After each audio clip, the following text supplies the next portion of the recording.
say we get into the cage and through the security doors there, and down the elevator we can't move, and past the guards with the guns, and into the vault we can't open. Without being seen by the cameras. Oh, yeah, sorry, I forgot to mention that. Yeah, well, say we do all that. We're just supposed to walk out of there with $150 million in cash on us without getting stopped?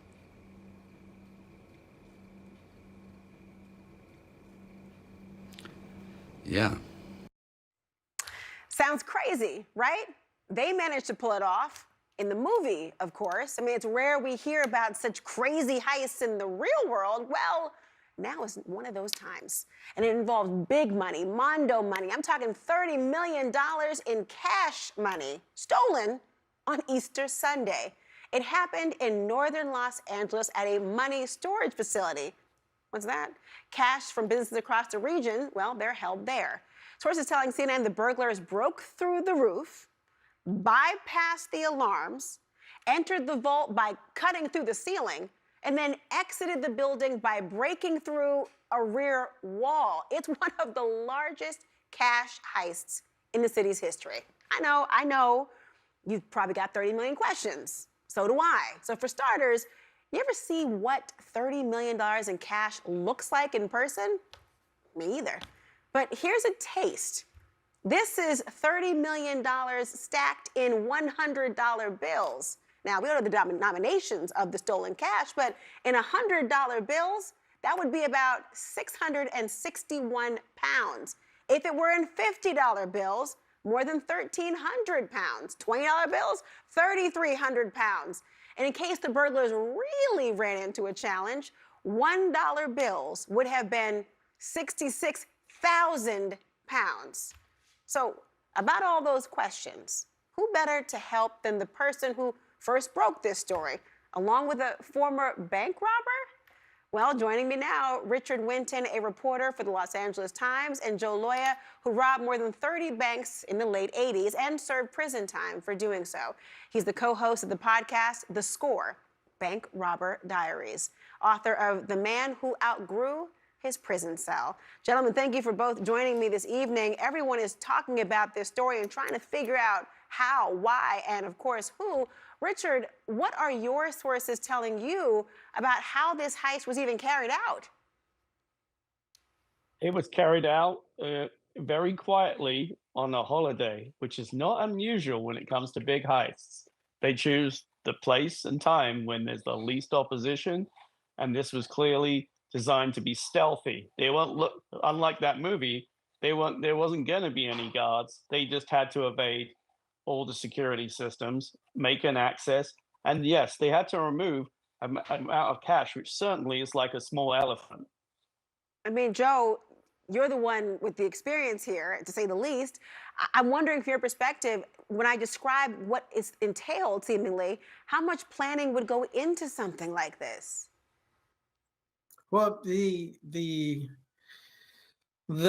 crime is dictated by the inside of the place. So if the place says you have to be here to avoid these to avoid these cameras, and then maybe you have to push this code here and wait for this to happen, how you have to maneuver through there is your plan. And I believe it's an inside plan.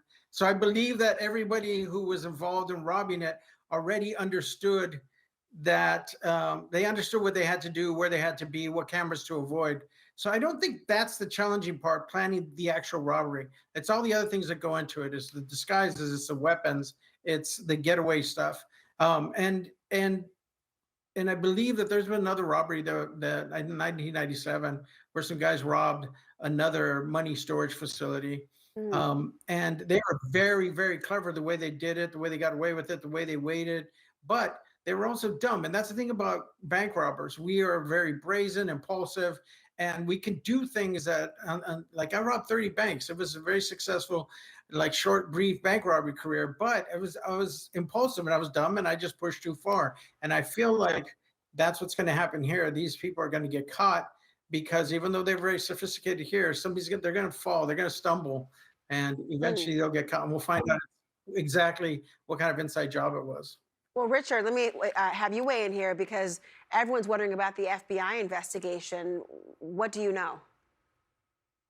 Well, what we know at this stage is the, the FBI is asking people in the immediate area for video of this personal, security systems. Like there's a mobile home park, there's a church, there's a number of other businesses.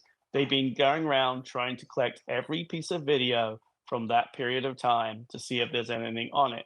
In addition, there's also reports of a grinding sound, which suggests that there was and there's a time they're talking about when they think it occurred, and they've been asking residents about that. So we think that they're trying to pinpoint a time, and Hmm. that may mean they're also looking to see whether there were cell phones used in the area. They do a lot of geo fencing and other techniques to try and work out who was actually in an area, who maybe's Wow. watched this area in the past. Let me ask you, Joe. Someone's walking around with $30 million, or maybe they're not walking around. I mean, how do they avoid detection? Do they lay low? Do they try to spend it? I mean, it's cash. What's next?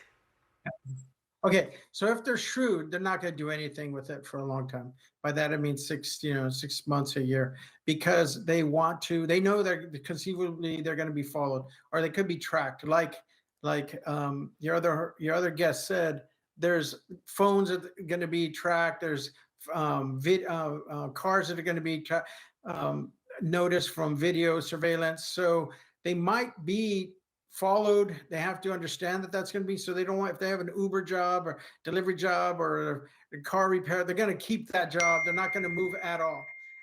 And I think that I want to say something about the cars and the phones, which is in prison. When you're in prison, one of the things about being a prisoner or a criminal is you see and hear who gets arrested, and you see and hear how they got arrested. And so nowadays, I know that people who are criminals, ex-friends of mine who have come out, one thing we understand is phones get pinged. And so if you want to be doing a heist, it can't be your phone. Secondly, ever since Timothy McVeigh got caught because they tracked the car, his truck leaving the crime scene, and they used footage, surveillance footage from ATMs, sides of Yeah. buildings, that stuff. Who knows? If you want to Wow. get away, you need to not use your own car. Wow. I mean, I don't know if I'll ever use these tips, Joe Lawyer, but I'm glad to hear them. I'm going to follow this investigation. Richard Winton, thank you for your reporting as well. Thank you both.